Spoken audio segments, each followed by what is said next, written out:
Good morning. Can you all hear me on Zoom? Very good.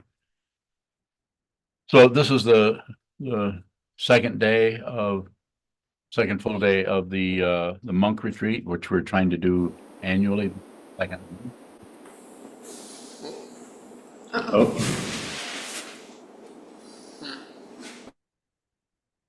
is that the technology working for us here, or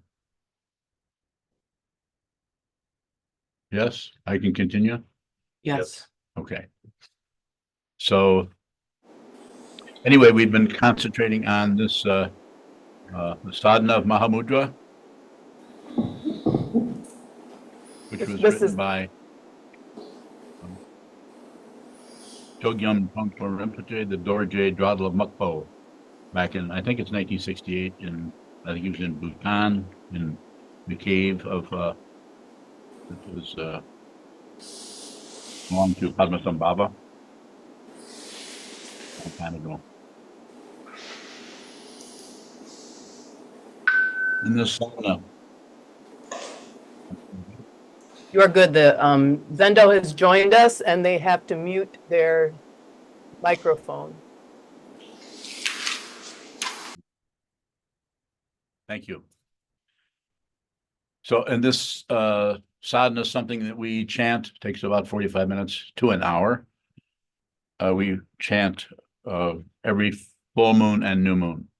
We have been chanting that today, and I think tomorrow is full moon, and we will be chanting it again. So we've done it several times already. Excuse me. So the idea in this sadhana, this is a sadhana I've been practicing, not always, but almost once or twice a month since for about 50 years. So I'm somewhat familiar with this sadhana. I don't have it memorized, but I've chanted it quite a bit. And so today, since we're in the middle of this retreat, surrounded with monks, I'm here and there's a dozen monks in the room with us, with me. And so I just want to read a line. The title of this talk is The Kingdom of No Dharma. And there's a line right in the middle of the sadhana of Mahamudra. I highly recommend that you get a copy of this, read it. You can even join us on Zoom. There's not often more than 2 or 3 people join us on Zoom, but you're certainly welcome. Excuse me again.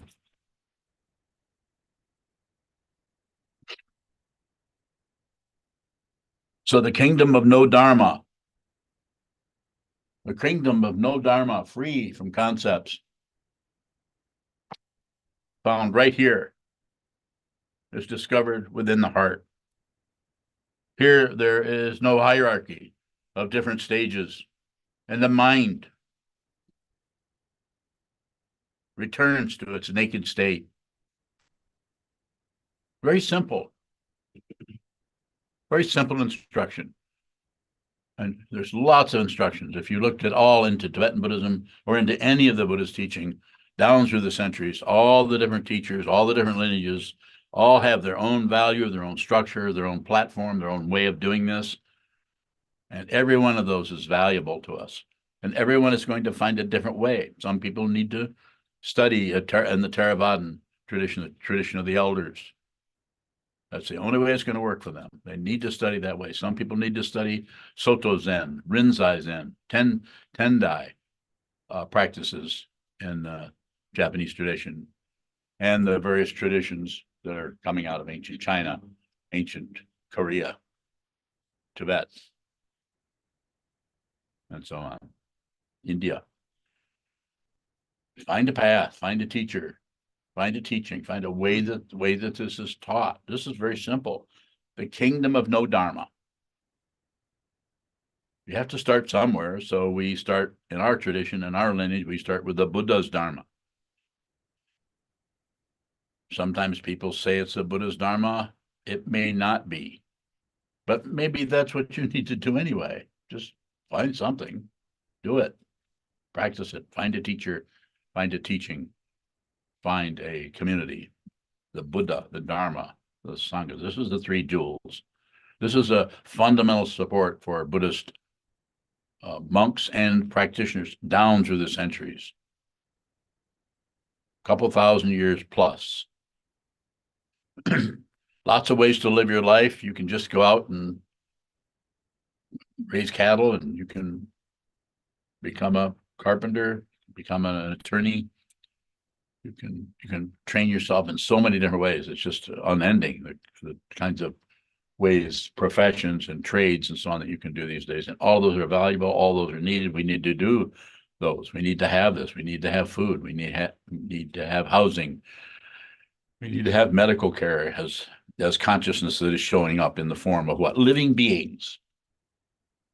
But your fundamental nature is consciousness. The thing is when you're functioning as a living being and you can wave things around and you can make noises.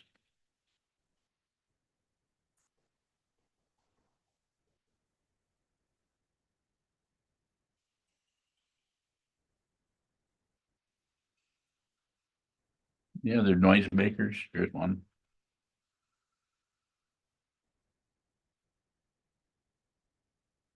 Hi, Jim. I've been waiting for your call. You know what I'm talking about. You're doing this all day long. 20 years ago, you did not have one of these. And suddenly we have this technology. And it's going to get better and it's going to get worse. And I'm highly recommending that you take the technology you were born with, which is your consciousness. Sit down. Find out who you are. Don't get your identity from this thing, from this bell, from that bell, or from this person. Kingdom of no Dharma is free from concepts, and it's discovered right here.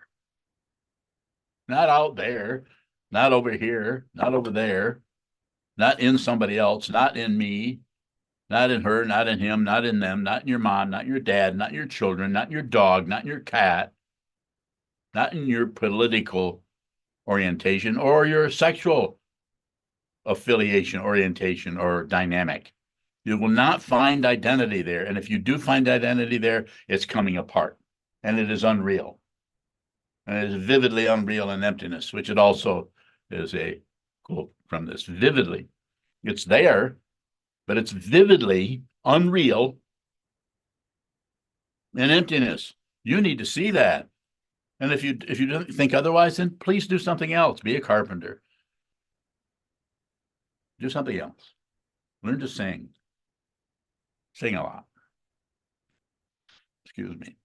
But while you're at it, while you're feeding yourself, feeding your family, while you're dealing with your medical situations or your health or your diet or emotional dynamics that are coming and going, you may need therapy. May need a couple therapists. You may need to become a therapist. There's just so many different variations on what? Being a living being. A lot more available these days than there were even 100 years ago. Very limited back then. But things are not getting better. Look around this world. There are absolutely, totally insane, crazy people that are completely identified with the body form and identified with what? Right and wrong. And there is no such thing. That's an invention created by a bunch of people trying to control other people because they think that their body-mind complex is real and they're right and those other people are wrong. This is called friends and enemies. War and peace. Don't go to war. Don't go to peace. Take no position. The kingdom of no Dharma, free from concepts, is discovered within the heart. Not that heart, not that one. Yours. You find it. You find out who you are. Get your identity from anybody but yourself. This doesn't mean you might not need somebody to show you when you may be looking in the wrong direction just because he, she, or they have been working on this for most of their life or most of their lives. Some people have been back here over and over and over again. The karma paths, which are talked about here, to some Kempa, the first karma path.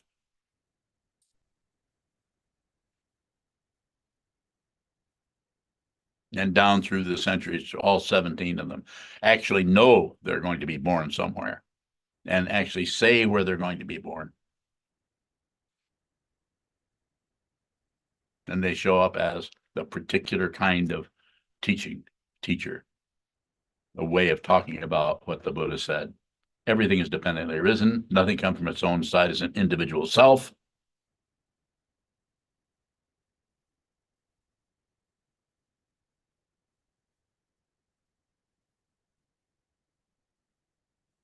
And you can discover that. You don't need to believe what I'm saying. Don't believe it. Don't disrespect what I'm saying or me or yourself by believing any damn thing. Stop it. And one of the ways you do that is you realize how attached you are to your beliefs. Believe this, you believe that, you don't believe this, you watch the attachment. You can't shove away a belief. That's called disbelief or ignorance. Don't do anything with it, but observe it. Right here, you find it right here. Sit down, hold still. Find a wall, find a tree stump, find a garage door. Hold still. Just look at it. If you just dented the front fender in your Porsche, you might want to sit in front of that and look at that dented fender until you can't see anything but just that. Just look at it. This is how it's done. It's not done by calculating, figuring. It's not even done by studying the 30 verses of Vasubandhu. You may need that in order to get yourself to turn around and look at the wall or look at the floor or look at the tree stump. The kingdom of no Dharma. Dharma means law, rule, form. The kingdom of no form, no concept, free from concepts. That doesn't mean you won't think. It's just it means you are no longer trapped by your stupid thinking process. You are actually free to think any direction, every direction. Language, you're completely liberated from your attachment to language. Therefore, you can speak any direction about anything from now forever. You'd never have to make sense. Liberate yourself. Look around you. Watch CNN for 15 minutes. Watch MSNBC. Watch Fox News for 3 hours. Might need to take some medication. Or you may need to meditate. Or you may not need to do anything. Maybe you'll be convinced and you can just go to the voting booth. Things are coming apart, not only politically, but the world is coming apart because there are people that don't want you to pay any attention to the fact we are destroying this huge ball of dirt we live on.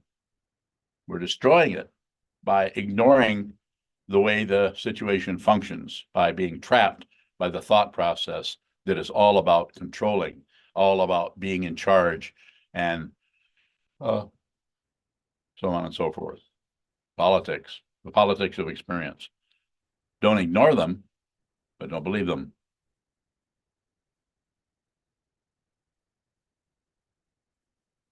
Don't ignore them. Don't disbelieve them. Just observe, observe, observe. This is what is being taught from this direction here. Observe, observe, observe, and receive, receive, receive without comment. You do not need to comment on anything. If you're fundamentally receiving what is in front of you, you will never make another decision about anything because everything is obvious what to do next. It's obvious what to do next. It's obvious. It's obvious what to do next. If you're making any kind of decisions, you have work to do.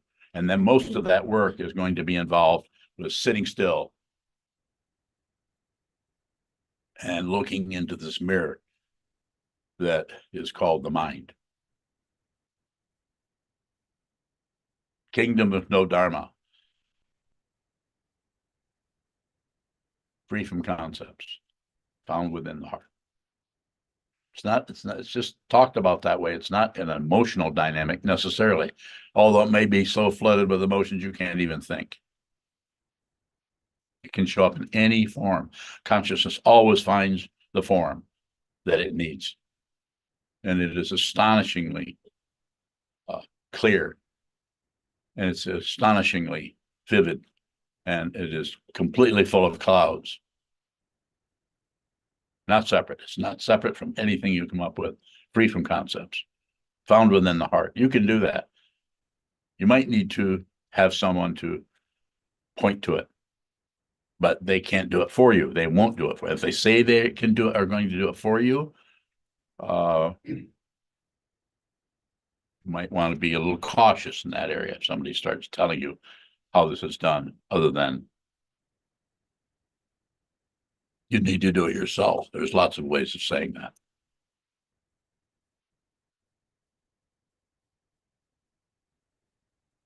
The kingdom of no Dharma, free from concepts, is discovered within the heart.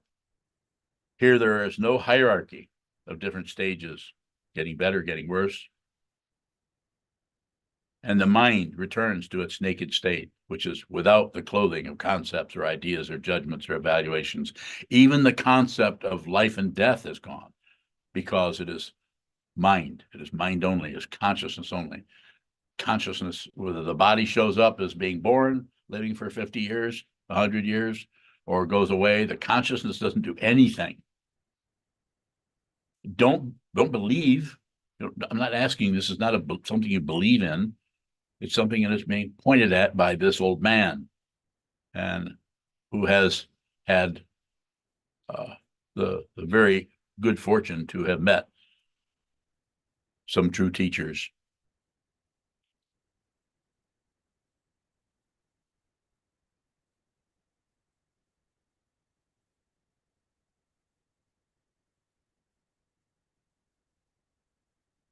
I'll take some questions if there are some. Yes. How do we discover the kingdom within our heart without looking for something there? Or do we? The teaching, to respond to that question, I've responded to that question many, many times. It's an excellent question. I say, you stop looking for and you look at. If you're looking for something, then something is missing. If you look at something, then it's absolutely in front of you. Exactly what you need to see is right in front of you, albeit a wall, albeit a pegboard you've just covered with a sheet because you don't like the little dots. Isn't that why you covered it? But you didn't cover it. You did cover it. We did. We did. More? Good area. If is what we're looking at the kingdom of no Dharma? Yes. But you put something on top of it to cover up what that is. And that cover up comes out of fear that which is looking at it is not going to see it correctly, or that which is looking at it might come to the wrong conclusion, or that which is looking at it may not be exact, or what if that which is looking at it, me, what if somebody comes along and corrects me and shows me that I'm wrong and that I didn't do this right, or if somebody comes pokes you in the ribs. When I'm saying poking you in the ribs, I'm not talking about physically, but comes at you and points at your self-centeredness, at your narcissism, at your vanity, at your pride, because that's what the teacher is here to do. They can't do it for you, but they can see where you're wrapped up in yourself and you're all told knot of ideas and beliefs and opinions, judgments that are fueled by hope and fear, hope for something better. There is no such thing. Fear of something worse, there is no such thing. Those are creations that create the chaos of the world. You need to do this with consciousness, not with anything else. And I'm very adamant about it. I've been looking at it all my life. Didn't know where to look until I met a teacher. Go ahead. If we fully receive that prodding from you, that poking, is that the kingdom of no Dharma? Not yet. Just receiving is the path. The path is suffering. We're having difficulty. If you're not having difficulty, you're probably not going to be listening to me. You're going to be somewhere not having difficulty.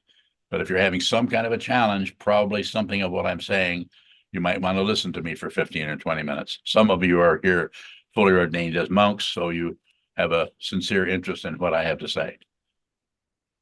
Other people are just going to drop in and drop out, perhaps. More, you have it. More. How do we go from that path of receiving to seeing? That's how it's done. It's just like the image sometimes is you're just walking up a mountain. It's easy to get halfway up the mountain and think this is not working, and to start making a home halfway up the mountain, or finding a rest area and rotating around a particular teaching, trying to find in that situation some kind of result. What the teacher is saying, what the true teacher is saying, whether it's this teacher or any other teacher, is saying, you need to look here. And the only way you can look here is to sit down, don't close your eyes, because that just increases the imaginary strength of ego. But open your eyes, live in this world, be embodied in the human form, so you can see that it's unreal. Because if you close your eyes, then we start believing our thoughts and our emotions and our feelings and our belief that we're starting to get better, we're improving, we're becoming more mindful. This is just bullshit. Stop it. This doesn't mean that you might not have to start that way. You may have to start by closing your eyes, by scanning your body, by chanting mantras, or doing any number of things. I'm not against any of that.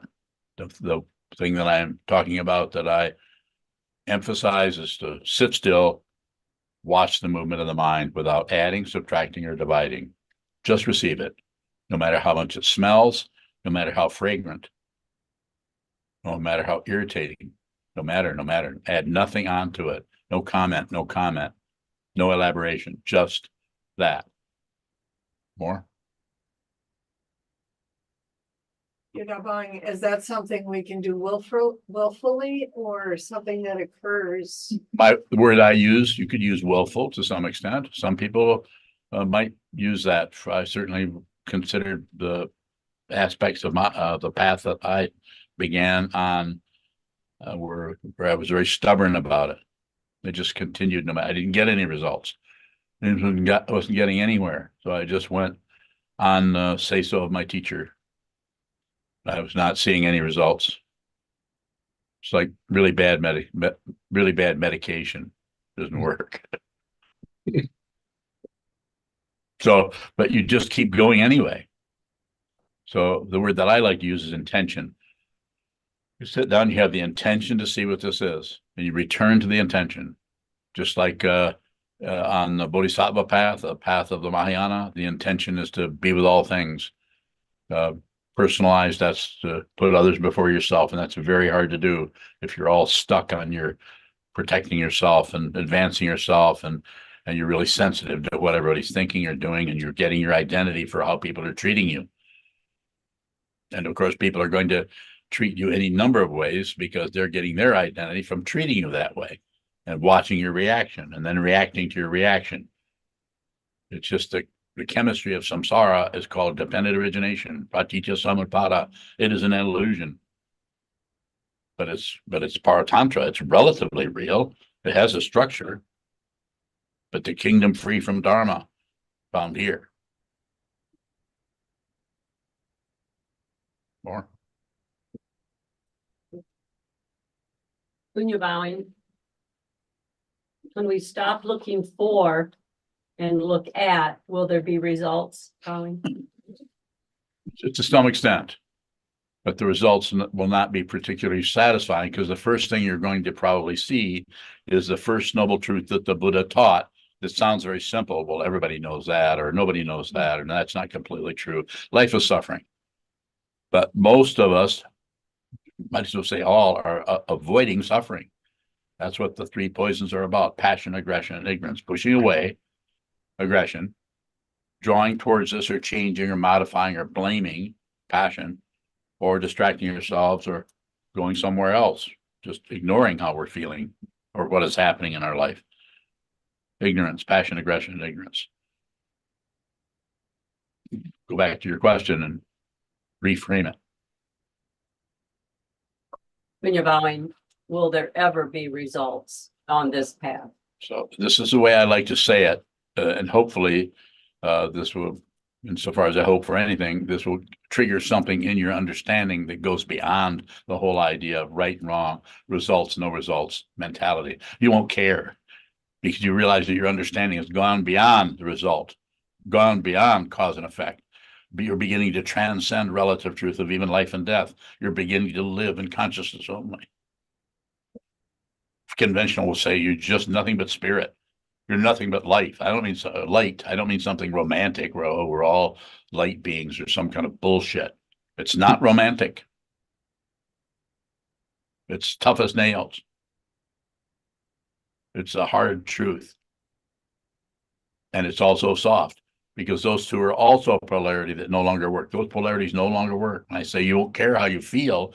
I'm not saying you will be ignoring how you feel. You will be very aware that you do not feel good, but you will have something like the teaching of the Buddha to help you relate to that in a way that is sane, not insane, not crazy, covering it up, trying to pretend you're somebody you're not, or ending your life. That's a real fancy way of working with suffering.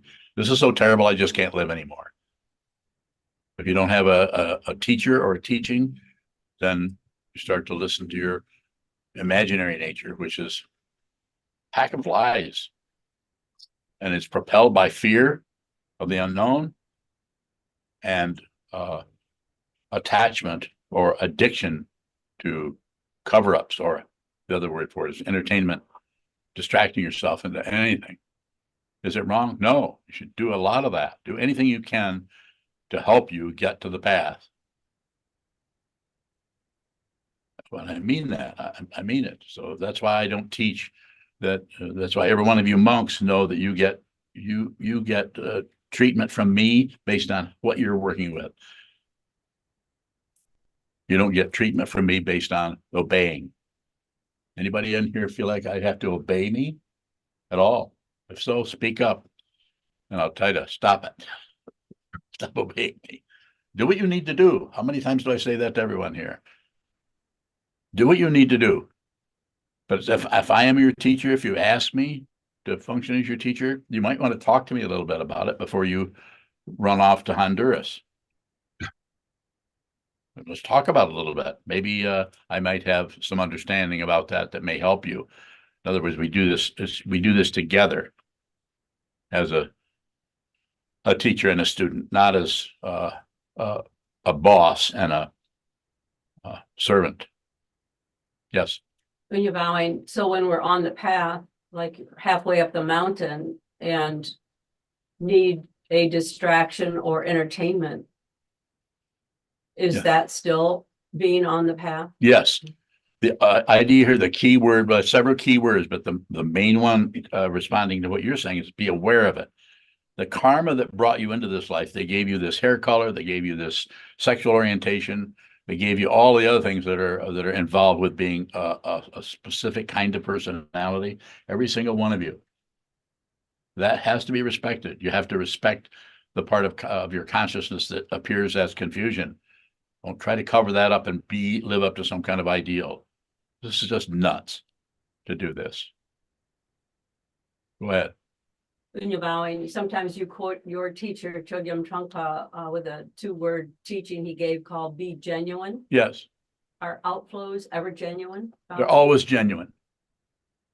Anytime you feel something and you just spit it on something else or blame somebody or attack somebody, of course it's relatively genuine, but that has to be seen. You have to be aware of that. You can't just look at something you're doing and try to stop it. That's a misunderstanding of the word discipline. It has more to do with control, and it's based on a whole lot of people trying to control other people. Not a good idea. It may have worked for centuries. For thousands of years, we may have had that kind of functioning in ancient monasteries and so on because the culture wouldn't support anything else. The understanding of individuals wouldn't support anything else. But culture and understanding, we understand what this is now just because of our technology, of the amazing communication, not to mention something like artificial intelligence and all the other things that are showing up because of our science and so on. Yes. when you're vowing, what would be an indication of an outflow that is not genuine if we have awareness with it? When you think that your outflow is justified, when you think that you're right and someone else deserves the crap you're throwing at them. You know what I'm talking about, because you have outflows where you know, right, you're right in the middle of it, and you know that this is inappropriate. Don't you? Yes, but have you also noticed that you can't really stop it? Why can't you stop it? I can tell you why, but I want to know if you know why. Something is missing in the outflow. What's missing?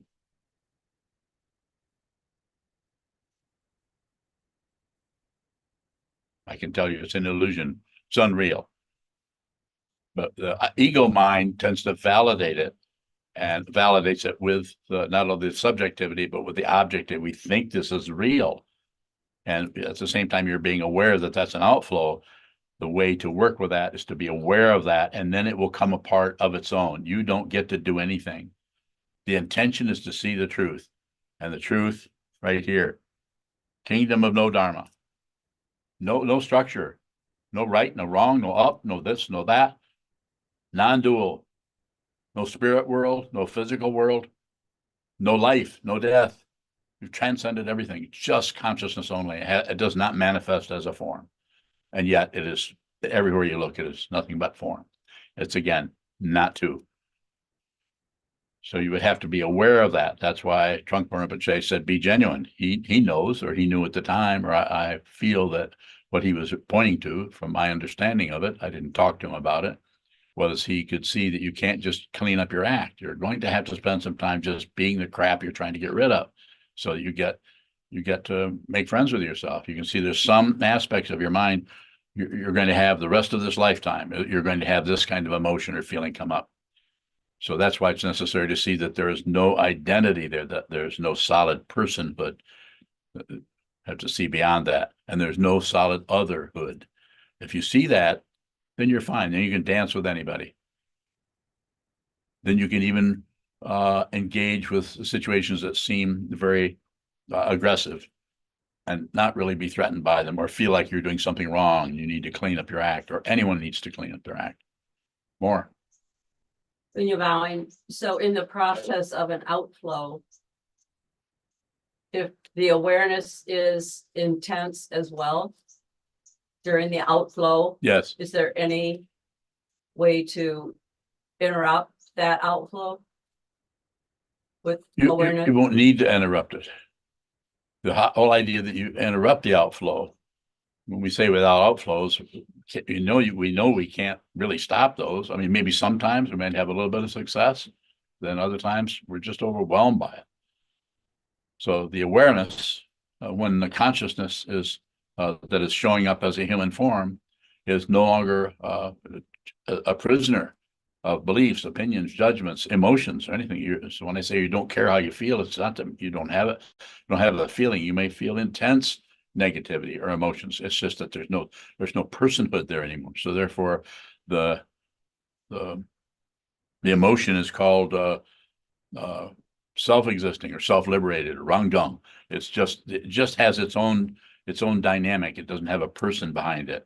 It doesn't even have an object it's about. That is all completely obliterated in terms of its actuality as a solid, ongoing, believable situation. It is an illusion. Needs to be seen. If it's seen, the work is done. You may still fight with people, you may not. But you won't be too concerned about interfering or changing anything. The same thing can be said with the Bodhisattva vow. Once you realize what this is, you realize there are no beings to save. But the intention still needs to be there. It's the intention, not the result. If it's a result, we're right back to relative truth. It comes and goes. Something shows up, and it goes away. It's relative, impermanent. But something which does not show up cannot vanish. And the intention does not show up.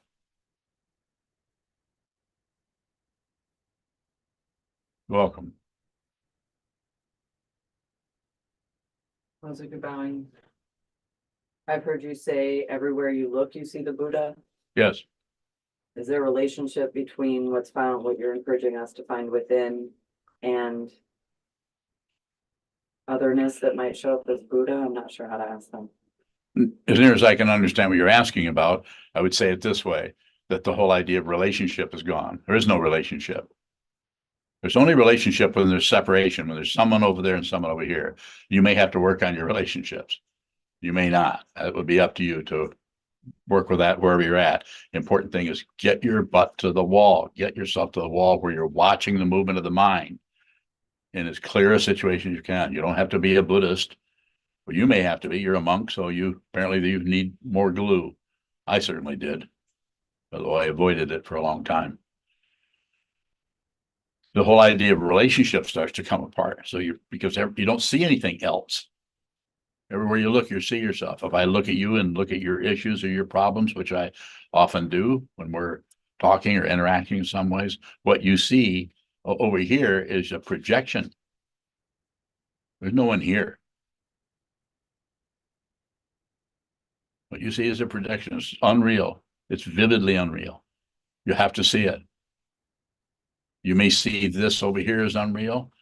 First, you may see your own self-centeredness as being unreal, your own egos being unreal. It's going to work differently. It's a relative illusion that we're in, where illusion is looking at illusion. Illusion is looking at illusion. I know it's an illusion. You don't, because you believe your thoughts and emotions and feelings and think some things are right and some things are wrong and some things need to be fixed. Is that not the case? Frequently. Frequently? Oh, you mean there's times when you have complete liberation and you're just a wild and crazy liberated woman, Didn't mean it. huh? Well, that's how I took it. Don't look at me like that. You're not minding very well today.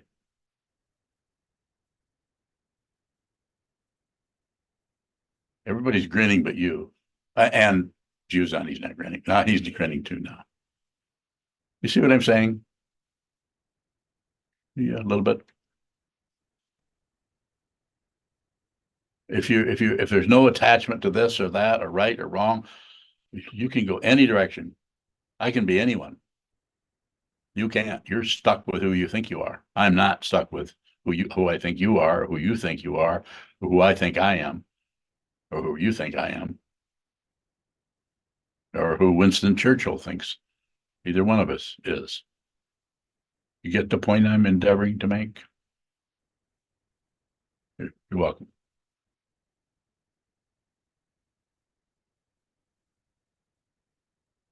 Kabbalah. In the sadhana, it says, Om, he is the wrathful action which cleanses all impurities. In the wrathful action of our life, how does that cleanse us? Wow. How does that what? Cleanse us. Or So does it? who is being referred to there? He is a wrathful action which cleanses all impurities. Whose wrathful action is that?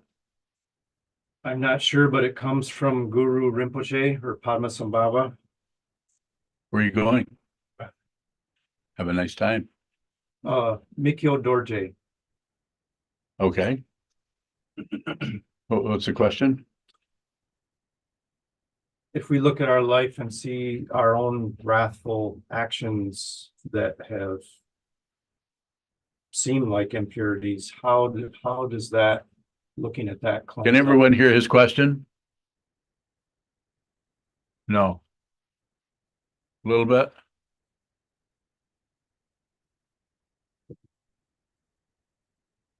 He's going to come up here and tell you. And then I'll find someone else to answer it. Milka bowing. In the sadhana, there's a line that says, Om, he is the wrathful action which cleanses all impurities. And I'm asking, what if we see some wrathful action or deep misunderstanding in the ways we've lived our life, how does looking at that cleanse us? Answer his question. It feels like it points out the areas of which we're fixated on. Because the wrath is only empowered through our resistance, it seems. That help?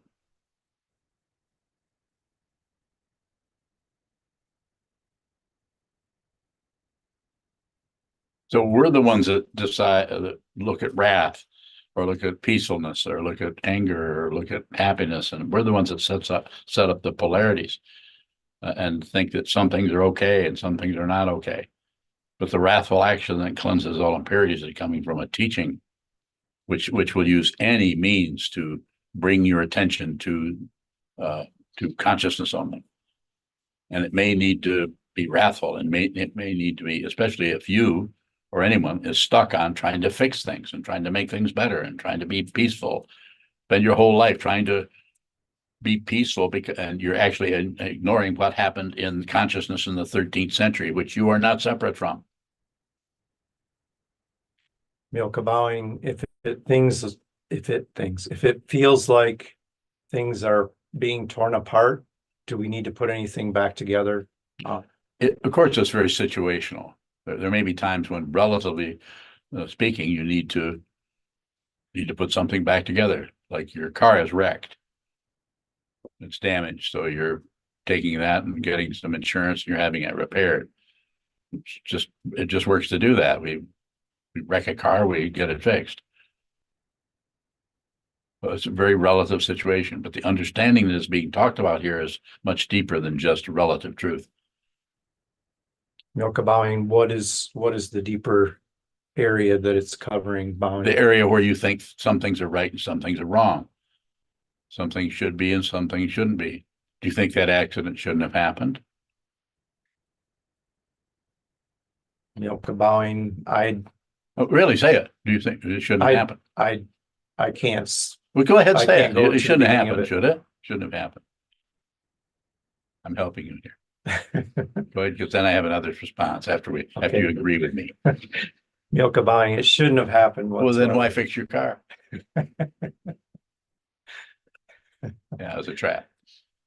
It's what is being pointed out there is the polarity that we get completely swamped by. Yeah, anyone here, you just look at the last day or two or 3 days or something where you got totally swamped by some kind of a position on something about you're right, somebody else is wrong, or possibly you're wrong and now you see someone else is right. The whole polarity situation. The teaching of this kingdom, no Dharma, free from concept, is discovered in the heart. That's an encouragement for you to see it yourself. You probably are going to need somebody to even say such a sentence as that. And then you may need a living teacher so that they can actually encourage you to do that over and over and over again.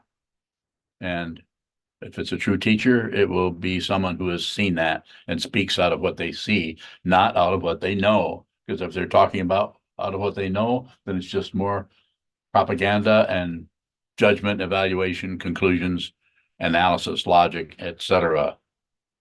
It works relatively, but it cannot address a spiritual path other than leading up to it. Chisho, you have a question? Yeshwaving.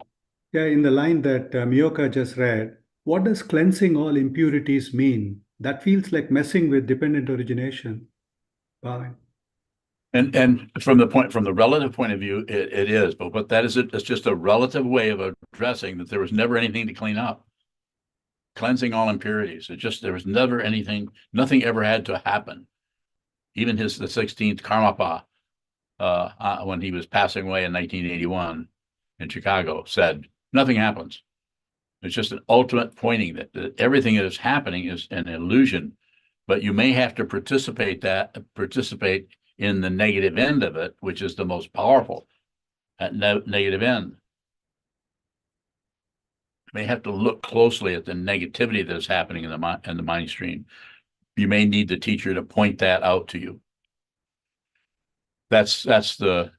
Nothing needs to be cleaned up. Nothing needs to be fixed or repaired. More? You have more about it? Chisho. We can go any direction you want to go. How does Vasubandhu, someone you're very familiar with, how does Vasubandhu address that? Give me one line.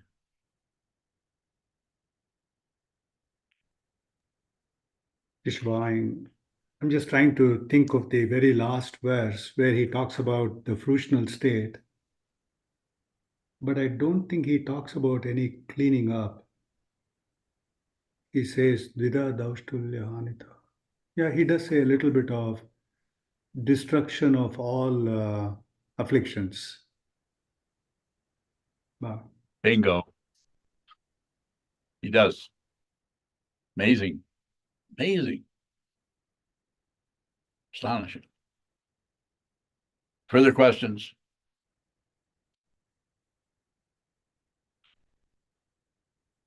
Ondo bowing. Is there something we can do to question the identity when we are grasping at a self or grasping at other?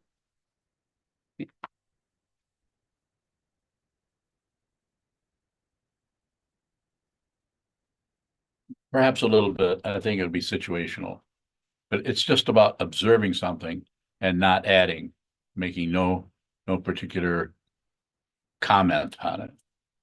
No addition, no, if you're looking at something like you seem to be doing, just have a willingness to just have it receive it like it is.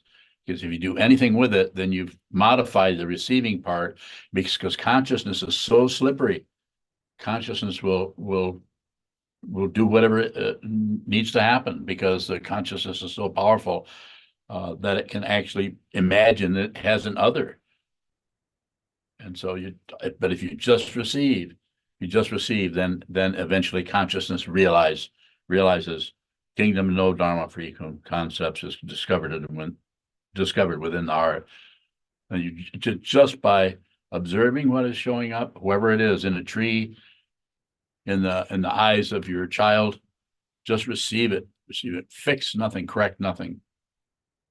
And that way you return to a naked state of the mind, completely without concepts, completely in love.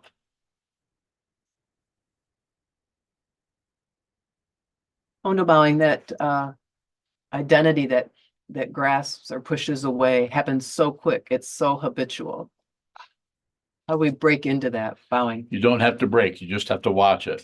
Watch the identity. It's embarrassing, because when you get close to realization, you start to get more and more embarrassed with what a fool you have been and you are. It's very difficult. And the tendency to want to cover that up and come back to some kind of contained person who's in control and who knows right from wrong and is no longer creating any conflict, some kind of identity that is somehow clarified itself or perfected itself based on a relative understanding, rather than no more war with anything.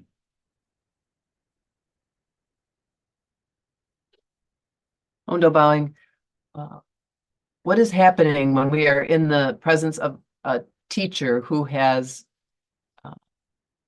seen the false identity, who's no longer hooked by right and wrong?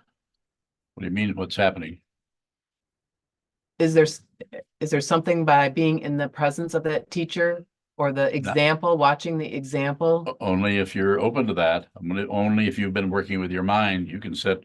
There are people. We've got what, a dozen people in here, and a couple dozen on Zoom, and a few people are listening to this. Maybe many people are listening to it. But there's a lot of people that might hear this, might read a book or something, or listen to something that I've been saying over and over and over again, thousands of times, and still not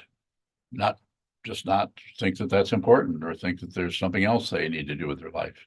And relatively speaking, they're probably doing that.